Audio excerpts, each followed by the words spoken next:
everyone, welcome to the Stitch Sessions. If you are new here, my name is Karen and I love all things crochet and crafty. And if you are a regular follower, welcome back. I'm so excited to have you guys come and hang out with me again for another fantastic week. We are in the first Wednesday of a brand new month, and for those of you that know, I create a long series every year. This year we are working on Shawl We Crochet, where we tackle a different shawl shape every month. So for the month of March, we are going to be working on this gorgeous wedge shawl. It's also known as the 3-wedge shawl.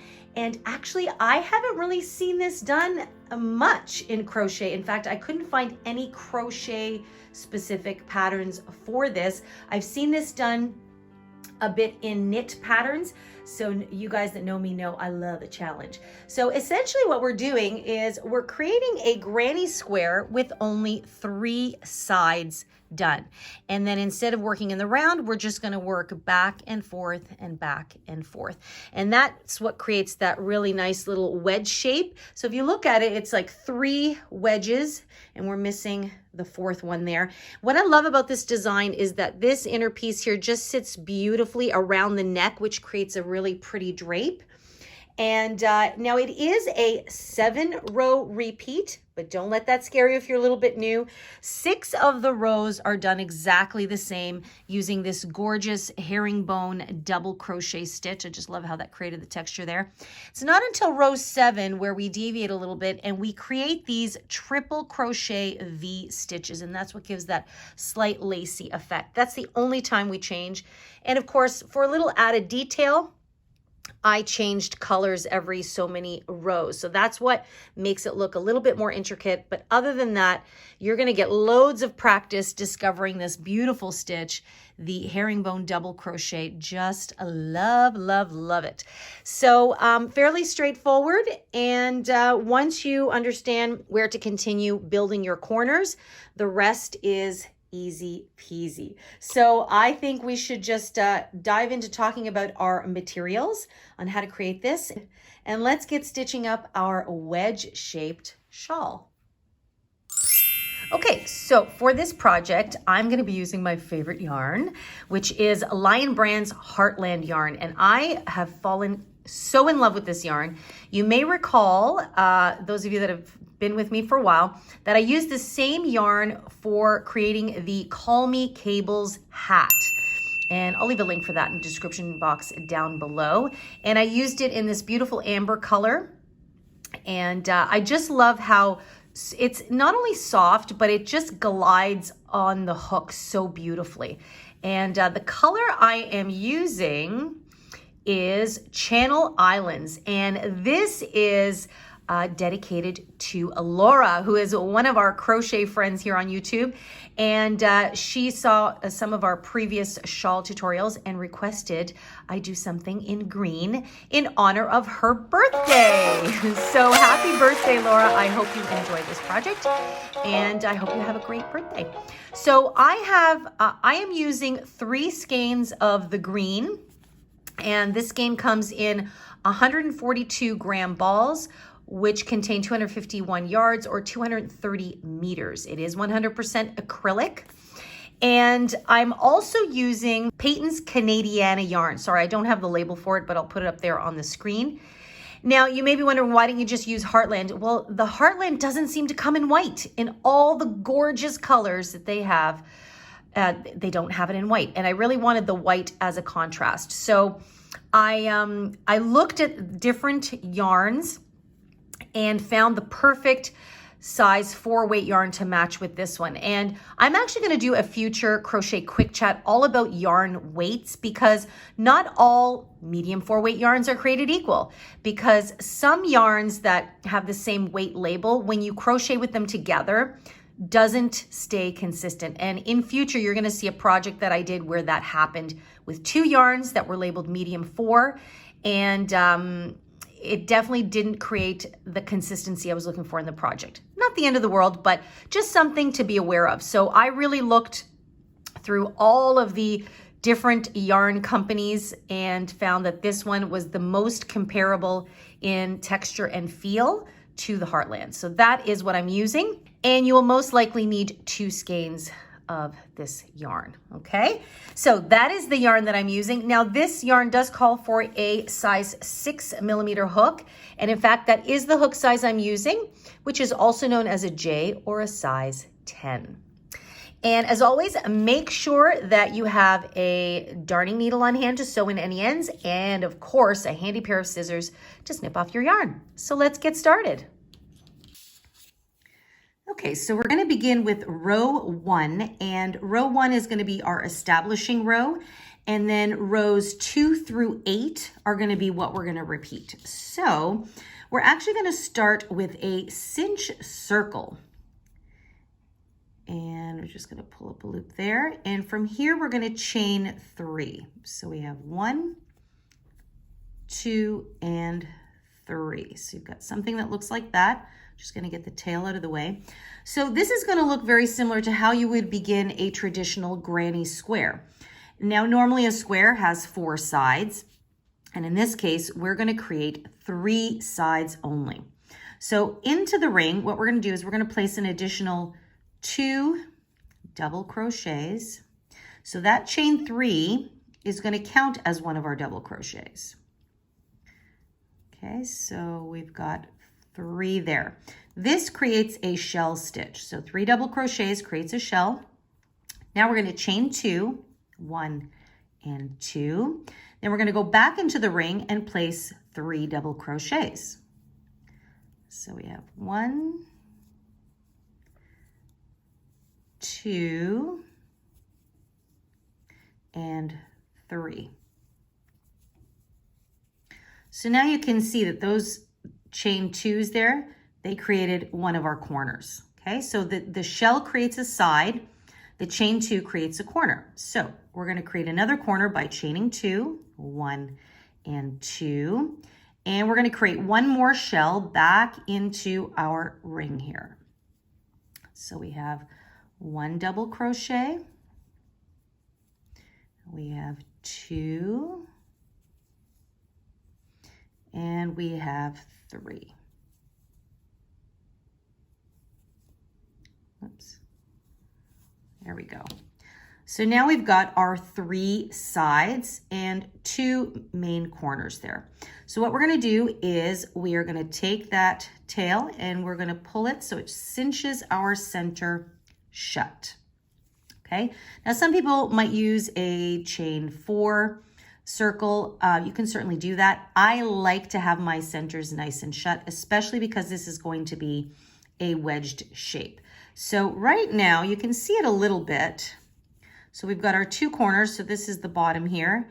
And then we've got the center, which looks a little bit like a V, and you probably can't see it just quite yet, but this is where your neck would rest here. So the shawl would sit this way, and you're going to have a little opening there for your neck. So let's go on to row number 2.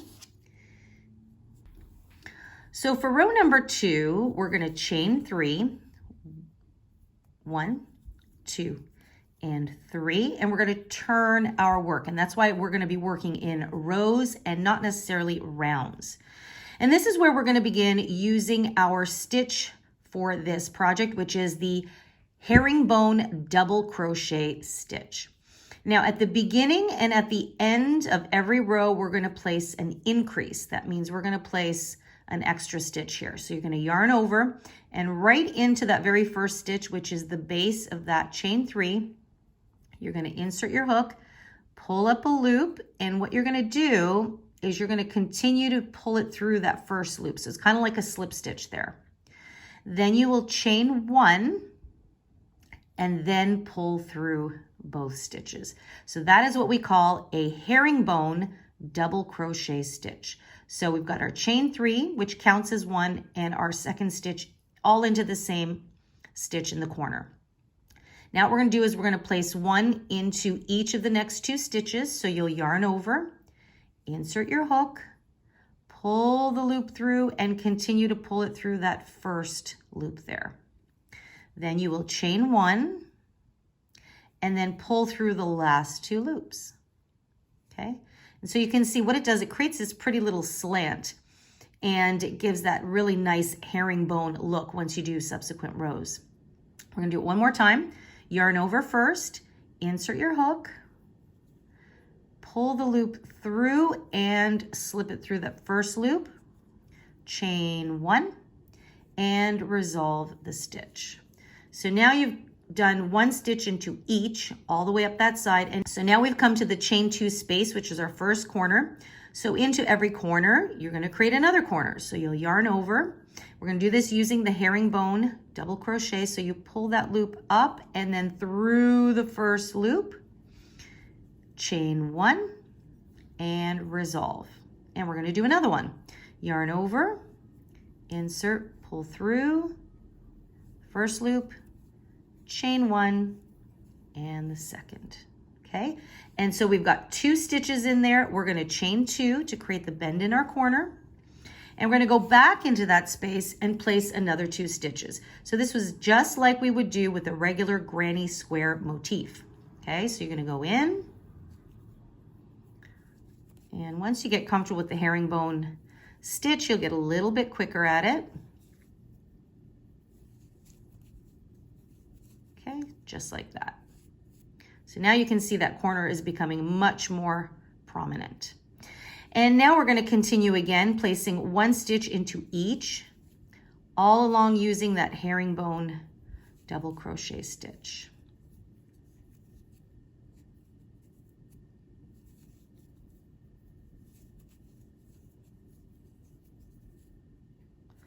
And this is the third one here.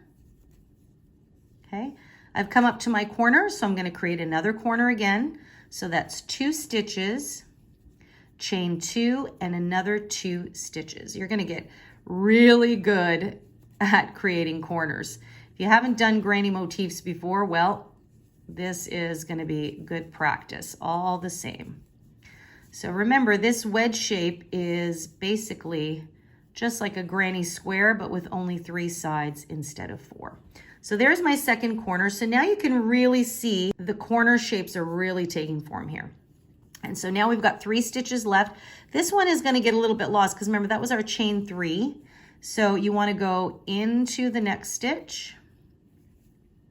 And if it helps, I would definitely put a stitch marker in the top of that chain 3 to remind you that that stitch is there, because once you get to this one here, it is very easy to think that you are done, right? Because it's kind of hidden there. So you want to make sure you find the top of that chain 3. So if you pull your work apart there, it's right there. So I'm going to insert my hook into there.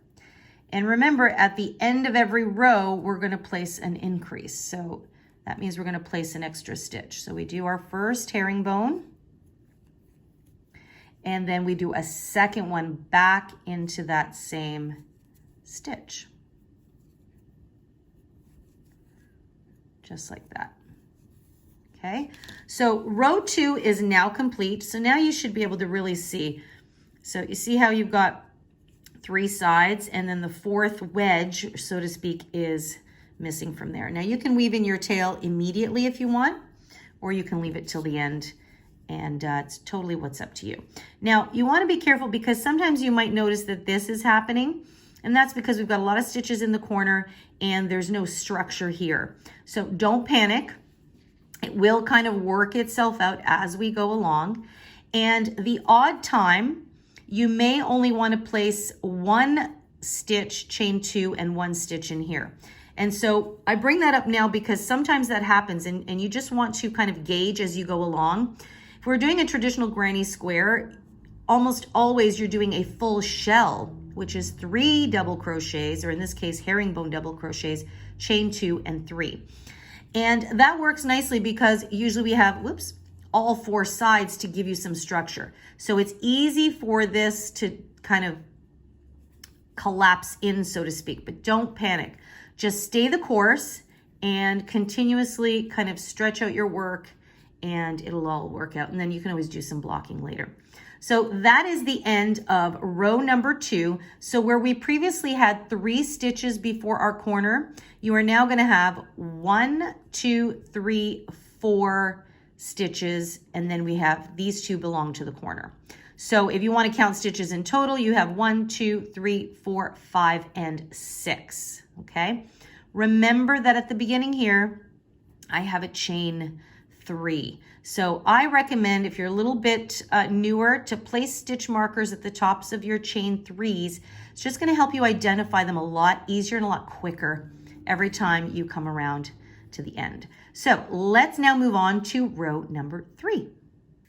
Okay, so for row number 3, we're going to chain 3, 1, 2, and 3, and we're going to turn our work. So we always want to have an increase at the beginning and at the end, remember?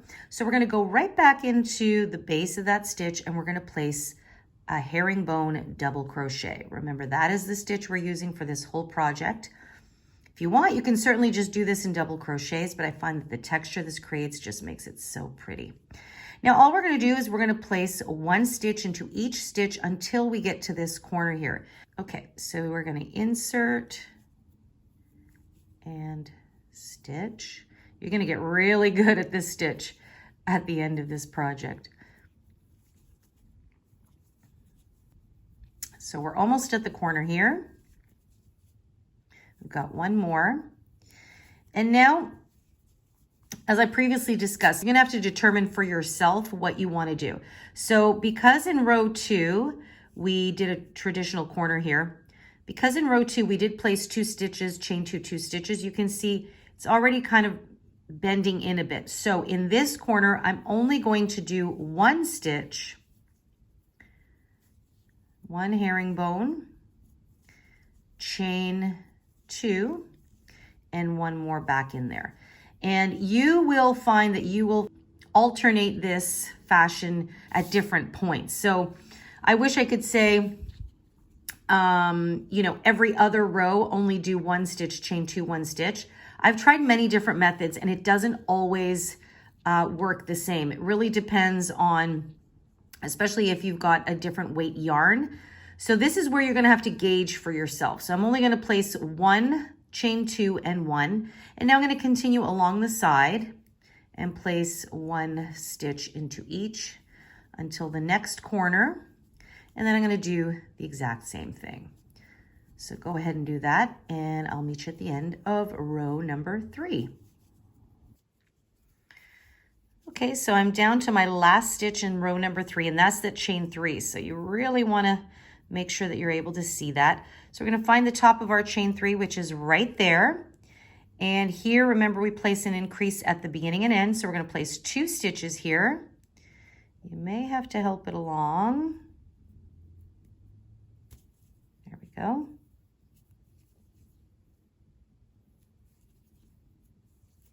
And then we go back into that same stitch and place 1 more.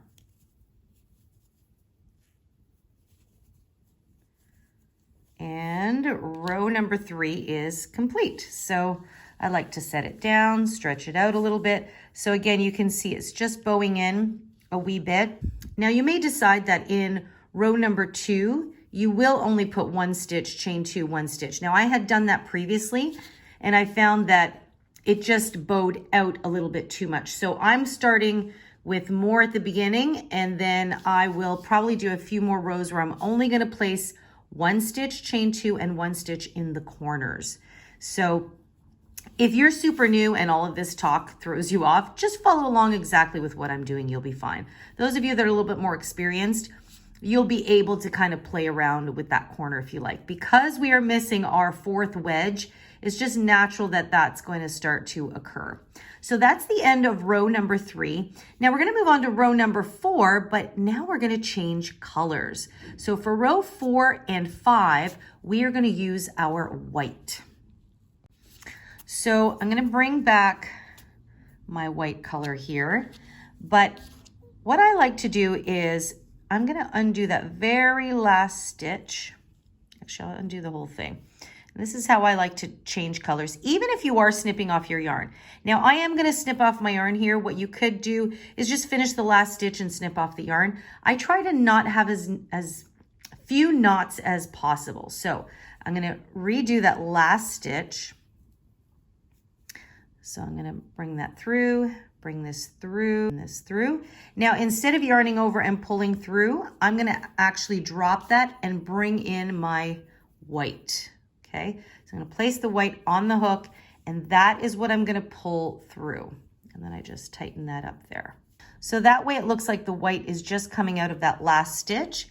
And then what I like to do is I just like to bring the tail and the old color over, so it gets trapped in there. And then I'm gonna chain 3, 1, 2, and 3 to begin the next row. And at this point, I will snip off the green yarn. Okay, right about there. And for a little while, I am done with my green. Okay, and now I'm just gonna be working with my white yarn. And sometimes what I'll do too is I'll just do one little knot there, and then I'm going to work over my tail. So once you've chained 3, you're going to turn your work, and now it's just row 4 and 5 is just 1 stitch into each stitch, and then you create your corner, 1 stitch into each stitch, create your corner. And by the way, at the end of row 3, I will have 8 stitches along my side here, and then I'll have 9 stitches along the top. Okay, so we then continue on. So I'm gonna just bring those tails over so I can work over them. And I just go into each stitch as usual. So this chain 3 counts as 1. So I'm gonna go back into that same stitch, because we always do an increase here, and pull through and try to work over that tail. Okay, and then into the next.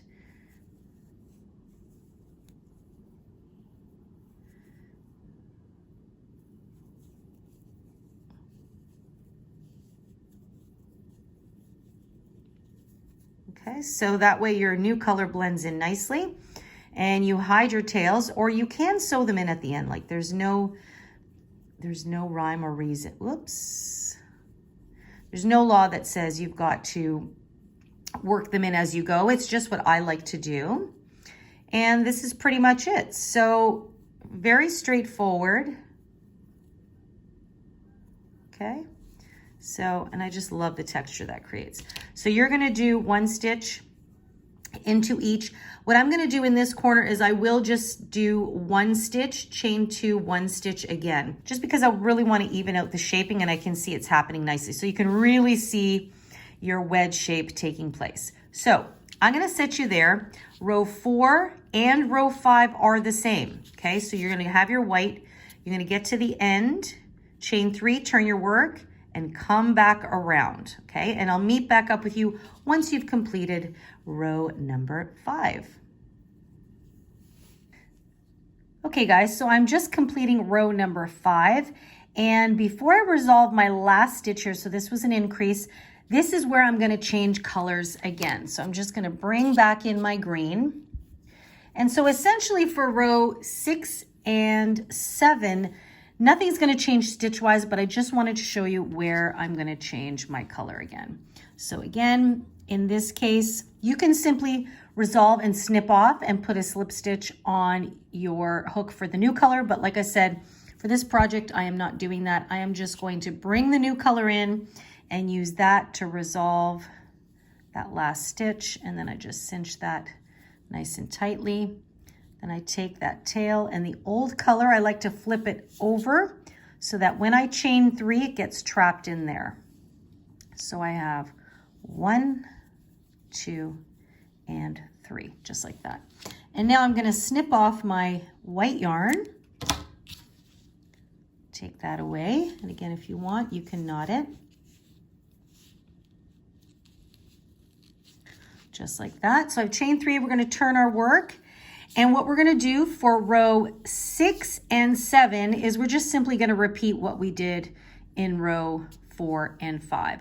So right now it's pretty straightforward. We're doing the exact same thing for every row. The difference is we're changing colors after the 2 white rows. So we're gonna do another 2 rows of the green and doing the same thing. So we always start with an increase. Oops. So that means going back into that same stitch. I'm working over my tail here. So you do chain 3 plus an additional stitch there. That gives us our increase.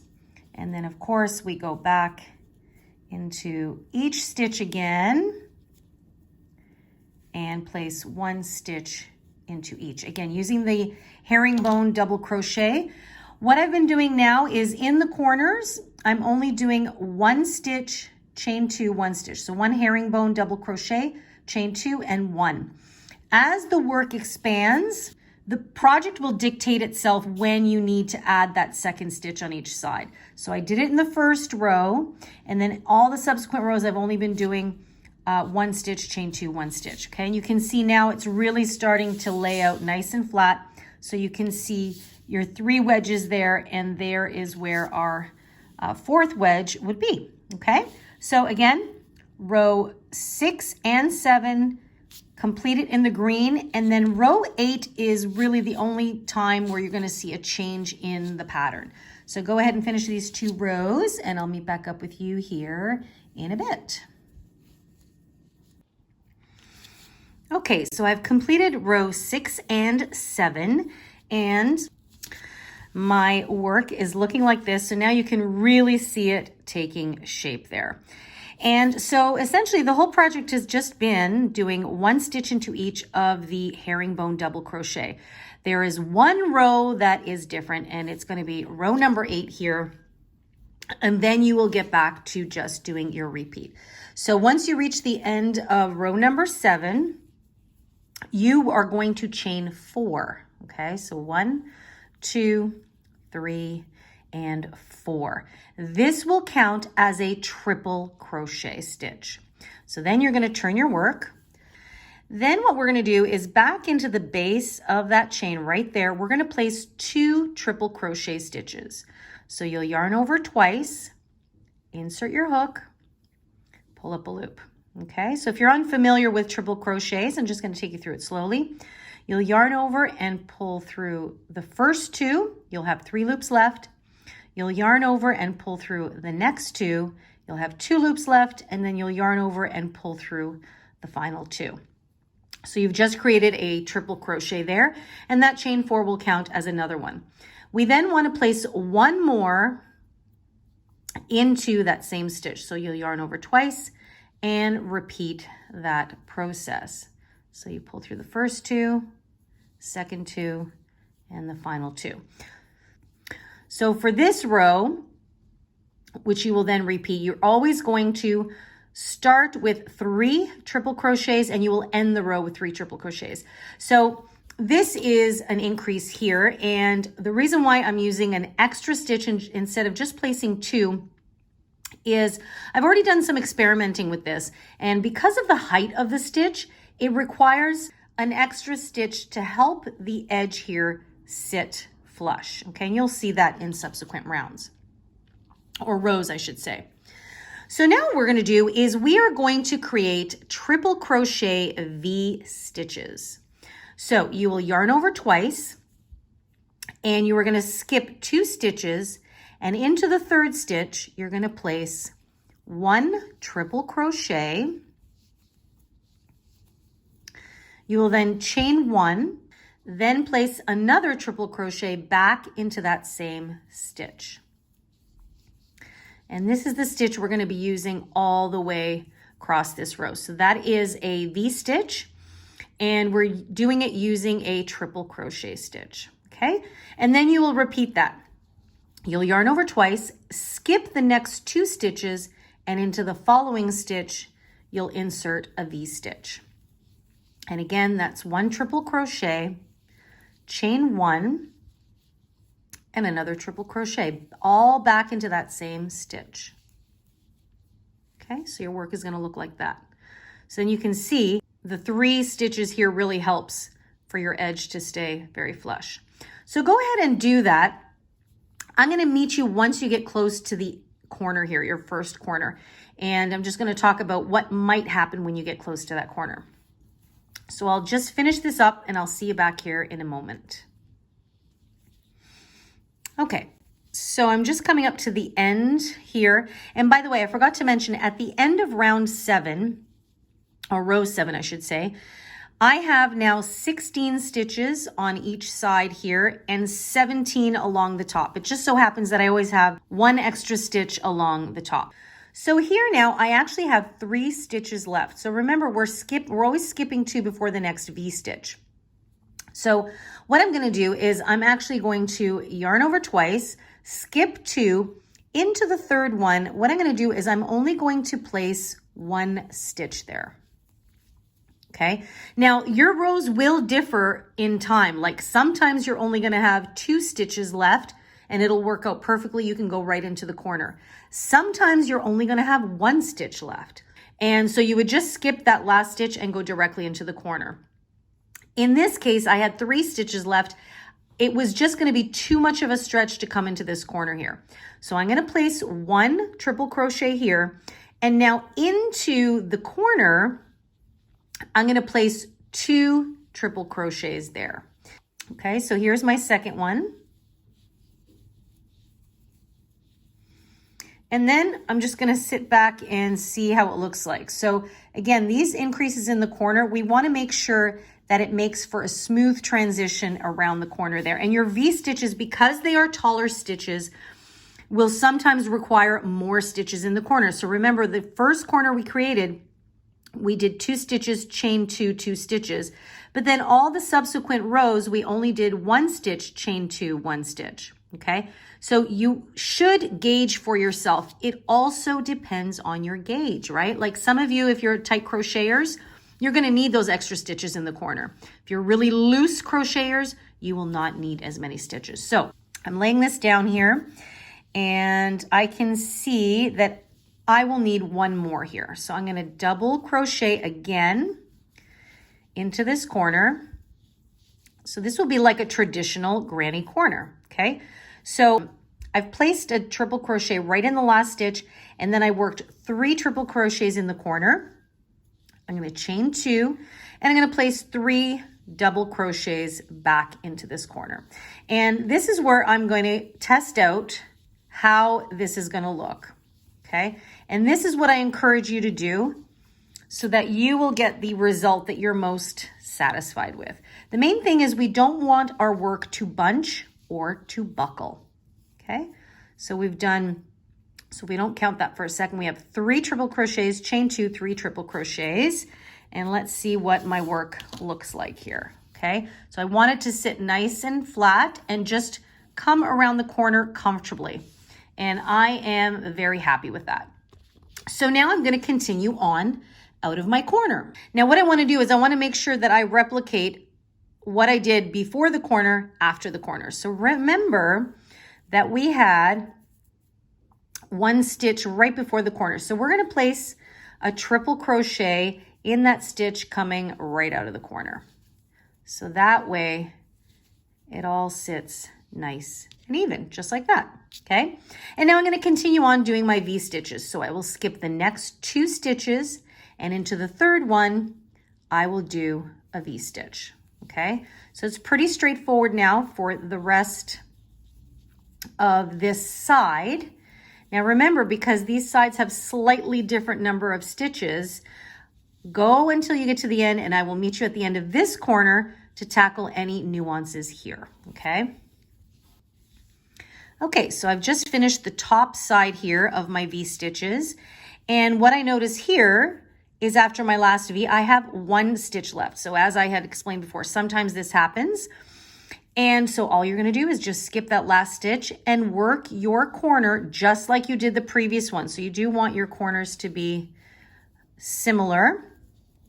So we're going to place 3 triple crochets into that corner. So I'm doing this specifically just so you can see, because I know sometimes you want to work a specific pattern, and as your work grows, the number of stitches changes as you go along. And I don't want you to panic because, you know, this stitch is done in multiples of 3 and all of a sudden you've got 1 stitch left.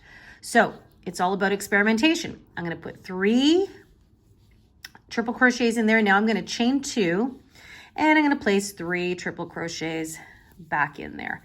and we're just going to see what it looks like, okay? As long as we don't have a bunching up situation, everything's going to be okay. This is art, people. It's not supposed to look like a machine made it, right? So don't panic. Okay, so I finished that corner. Let's lay this down. Let's see what it looks like. How do I feel about that? Yep, I'm still feeling pretty good. 3, chain 2 and 3 stitches. So now coming out of the corner, I want to make sure that I have the same gap on the other side. So I just have this funny thing. I like it to be nice and even. So here I had 1 stitch left. So I am going to skip 1 stitch here. And I'm going to do my V-stitch in the very next one. Okay. So now this coming out of this corner obviously is different than this one. So you will probably have a situation at the end here with a different amount of stitches left over. Okay. Don't panic. Just keep stitching away. Do your thing. We're going to do these stitches, right? So, and then again, just put your work down. So I did, that was my first V-stitch out of the corner. And yeah, I'm pretty happy with that, okay? And then I'm just gonna continue on as I usually did. Skip 2 and into the 3rd, do a V-stitch, okay? So work down this 3rd side and I'll meet you at the end there. Whoops, there we go.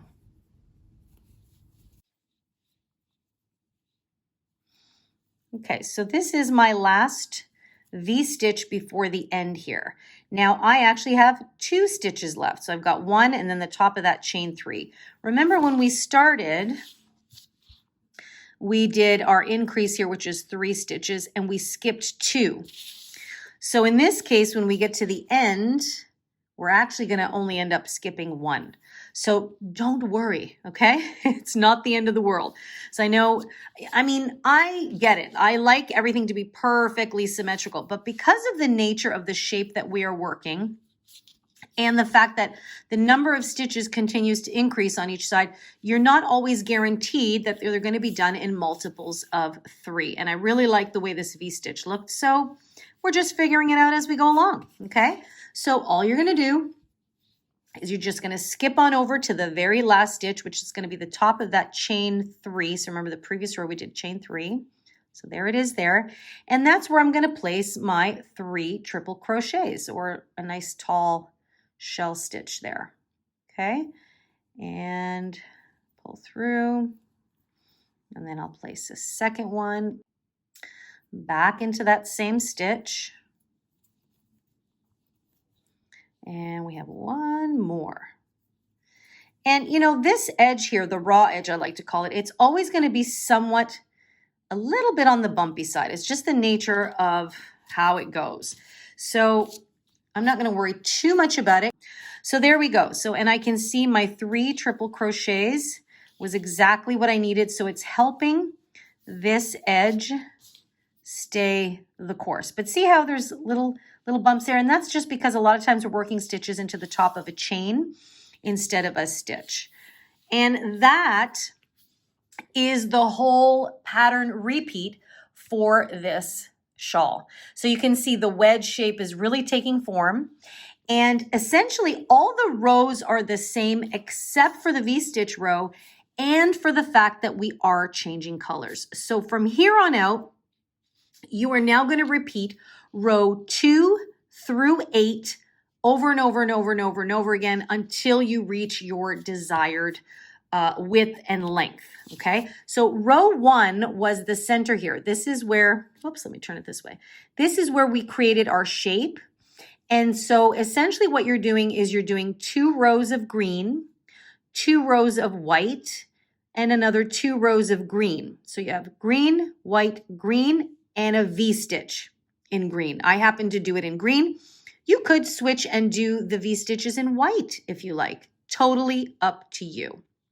So, but essentially row 1 or row 2 through 7 are all just 1 herringbone double crochet into each stitch and then creating your corners. So essentially if you wanted to make yours a solid color, that's easy peasy. Every 7th row or every 7th row, you'd create a V-stitch, okay? So we have 8 rows here because remember the first row was our establishing one just to create the shape.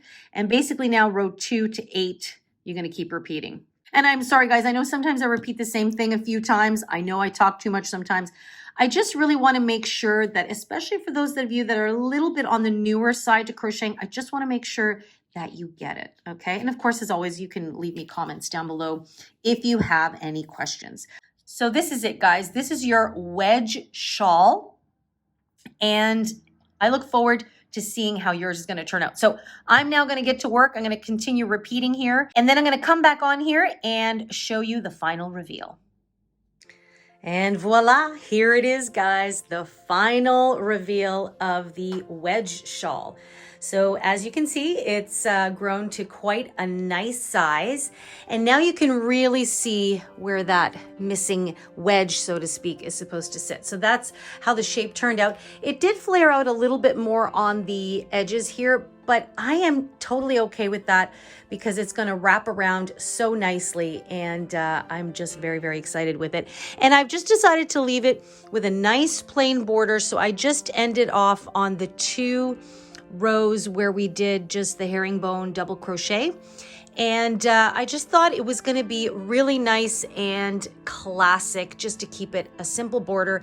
And I've left the inside edge here, the raw edge, as is. Now you can certainly go in and do a simple like single crochet border if you like.